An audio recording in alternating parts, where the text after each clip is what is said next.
There are everyday actions to help prevent the spread of respiratory diseases. Wash your hands. Avoid close contact with people who are sick. Avoid touching your eyes, nose, and mouth. Stay home when you are sick. Cover your cough or sneeze. Clean and disinfect frequently touched objects with household cleaning spray. For more information, visit cdc.gov/COVID-19. Furnished by the National Association of Broadcasters and this podcast. This is the Eye on Annapolis Daily News Brief, keeping you informed about the happenings in Annapolis and the area. Local news, local sports, local events, local opinion, and of course, local weather. The Eye on Annapolis Daily News Brief starts now. Good morning. It's Tuesday, March 31st, 2020. This is John Frenaye, and this is your Eye on Annapolis Daily News Brief. Hey, in response to the COVID-19 pandemic, U.S. Department of Homeland Security has extended that pesky Real ID deadline for a year. The deadline now is October 1st of 2021, giving the states more time to meet the requirements. Currently, there are about 300,000 Marylanders who still need to become Real ID compliant, and as we do know, Governor Hogan has shut down all MVA branch offices until further notice while we deal with the COVID-19 pandemic. So when this does lift, though, I do suggest everybody get an appointment at the MVA and get that Real ID compliant, because that's going to be a problem when it finally rolls around.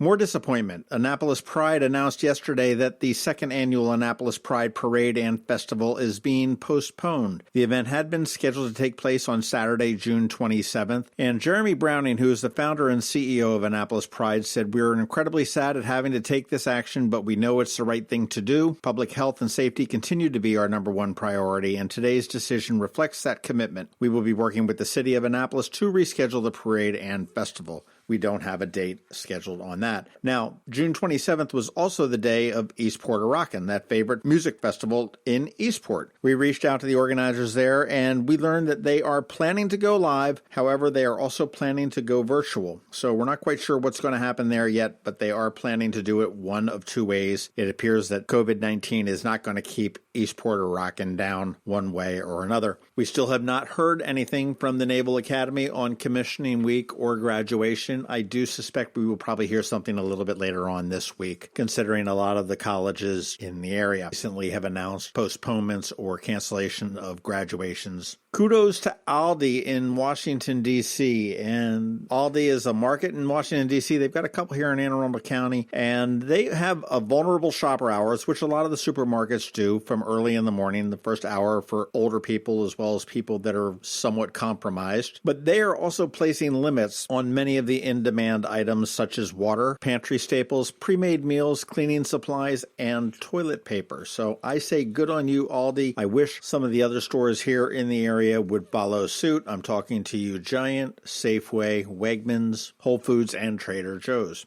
All right, let's get into Governor Hogan's announcement yesterday morning at 10:45. The governor did issue a stay-at-home order. There's not a whole lot that has changed from his prior order when he requested everybody to stay at home, but this one does have a little bit more teeth. It does not change what businesses are deemed essential or non-essential. It does address out-of-state travel, and no Marylanders should be traveling out of state unless such travel is absolutely necessary, and those that do travel outside are asked to quarantine themselves for 14 days. If you decide you want to violate the stay-at-home order, that will be enforced by state and local law enforcement, and actually if you knowingly and willfully violate it, it's a misdemeanor, and if you're convicted, you may be subject to imprisonment for up to a year or a fine up to $5,000 or both. One big change there is that the curbside pickup for restaurants may continue selling food and drink. However, other businesses that were considered non-essential doing curbside pickup of non-essential businesses is no longer permitted. The governor announced that there will be 4 testing sites up within the next week. They'll be at the VEIP stations in Glen Burnie, Waldorf, and Bel Air, and a 4th one at FedEx Field. And the Anne Arundel County Department of Health will be having their own one as well. That opens up on Wednesday in the parking lot of the Health Department. Now, for all of these testing sites, we are still short on tests. You do have to have a referral from your doctor or the health department to get it, and you do need to have an appointment. So you want to make sure that you understand that. You just don't go up randomly. Some other things that he announced is that he has authorized an additional $2 million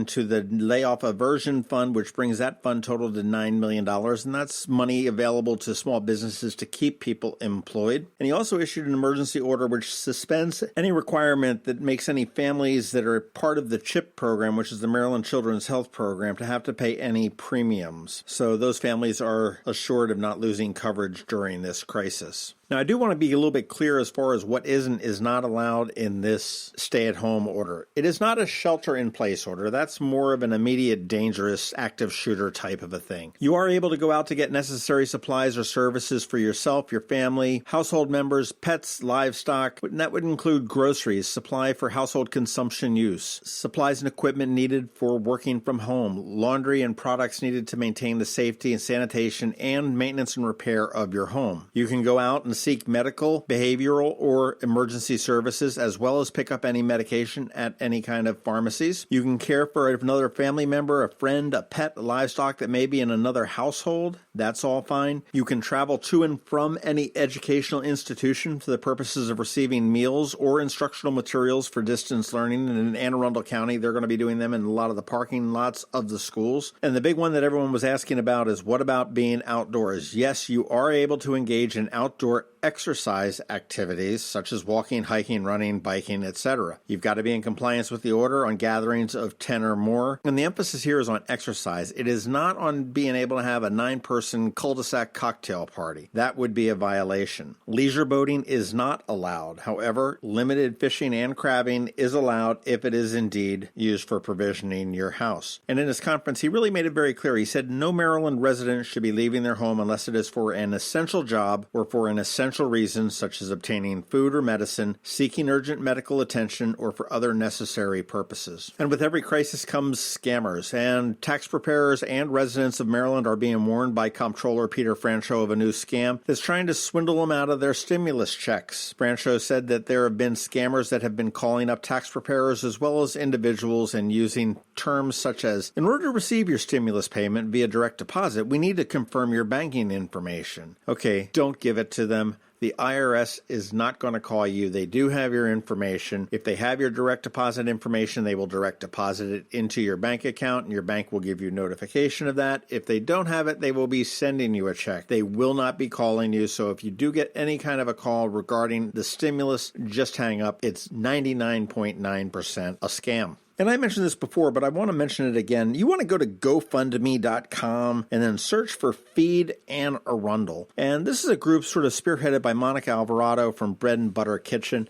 And what they are doing is they are collecting money to allow restaurants to stay open by preparing meals for people in need. Okay, there's so many people that have been laid off. There are so many people that are homeless. There are so many people that are in need of a good meal. There are plenty of restaurants that are in danger of going out of business, and this is a win-win situation for them all. They raise money by donations, and then they actually pay the restaurants to prepare the meals at a discounted price, and then they distribute them to the people in need. It is really a great program. Go to GoFundMe.com, search Feed Anne Arundel, and you will be able to contribute right there. The restaurants that are participating in this, and this is a great list of restaurants, and remember this when we're all through this. Remember this list if you can. Adam's Ribs, Ashling Kitchen and Bar, Bread and Butter Kitchen, Caliente Grill, Chart House, Davis's Pub, Grumps, Harvest Time, Leeward Market, Lemongrass, Lemongrass 2, Lemongrass on West Street, The Lighthouse Bistro, Luna Blue, Mali Thai, The Market House, Metropolitan, Sailor Oyster Bar, Soul, Stan and Joe's West Street and Stan and Joe's Riverside, Taro Smoothies, and Tsunami. They've all come together to provide meals for people in need. I say kudos to Monica for putting this together, and kudos to every one of those restaurants for participating. All right, that does wrap it up for the news today. Please make sure you're checking out eyeonannapolis.net throughout the day, because we do update it throughout the day, and we will have updates to these stories and more throughout the day. If you are someplace you can give us a rating or a review, please do that as well. And if you like what we're doing, let your friends and family know about us and how to subscribe. Other than that, you need to hang tight. I've got George Young with your local DMV weather forecast. He's coming up in just 1 minute, but first this message from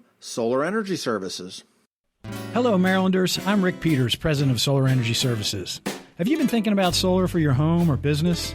If so, now's the time. The economics of solar are better than ever, and there's no better source than the trusted team at Solar Energy Services. We're the local experts with the best reviews in town.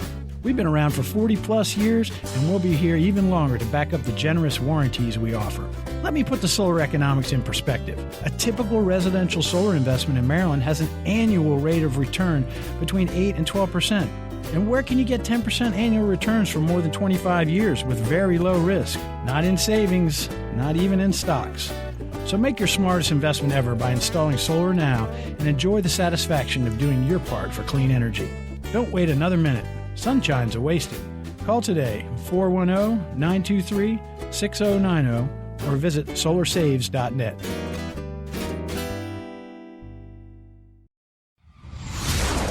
Going out? You need the most up-to-date local weather. Here's George Young from DMV Weather in Annapolis with today's forecast. Hey everyone, this is George with DMV Weather, and this is your Eye on Annapolis forecast for Tuesday, March 31st. Yesterday was spectacular with tons of sunshine and temps generally in the 70s across Anne Arundel County, except in areas right near the cooler waters of the bay. And while today and tomorrow will be cloudier and cooler with highs in the 50s each day, with a small chance of maybe a PM shower later today into Wednesday morning, conditions won't be too far off the norm for the transition from March into April. And then by Thursday, sunshine will return in full, lasting through the weekend, with highs each day near or just above the 60-degree mark for what should be a very comfortable end of the week and weekend for Annapolis and beyond. Okay, that's it for today. This is George Young of DMV Weather. Make it a great day out there, and be sure to get our free app on all of your devices by searching DCMDVA Weather in the Apple or Google App Store, and also be sure to follow us on Facebook and Twitter and on our website at dmvweather.com so you can always stay weather informed. Whether it's a fire, a hurricane, or a virus, Annapolis comes together.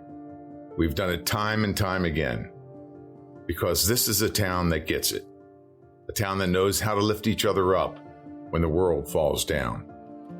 As we face this new challenge, I encourage our community to come together as we've always done. I'm Steve Samaras from Zachary's Jewelers. I pledge to lend a hand to support my family, my team, my neighbors, and the small businesses in our town. Together, let's do what we've always done. This is TJ Smith. I'm running to be your mayor. I'm not a politician. I'm a lifelong public servant. And right now, in our city, there is no more urgent time to serve. We need to turn the page on corruption at City Hall that spanned a decade and be swift and bold in reducing crime and trauma. It's time we think different, Baltimore. We need to want more. We need to expect more. I'm TJ Smith, and with your support, I know that we can be more. Paid for by friends of TJ Smith, Carlton Epps Senior Treasurer. You've been listening to the Eye on Annapolis Daily News Brief. Tell your friends and colleagues this is the podcast where you can keep up on the latest with what's going on in Annapolis. And also tell them about our website, eyeonannapolis.net, where you can find even more information. This podcast comes to you every Monday through Friday at 7 a.m., keeping you informed with the Eye on Annapolis Daily News Brief. And take a moment to listen to our other podcast, The Maryland Crabs, released every Thursday at noon.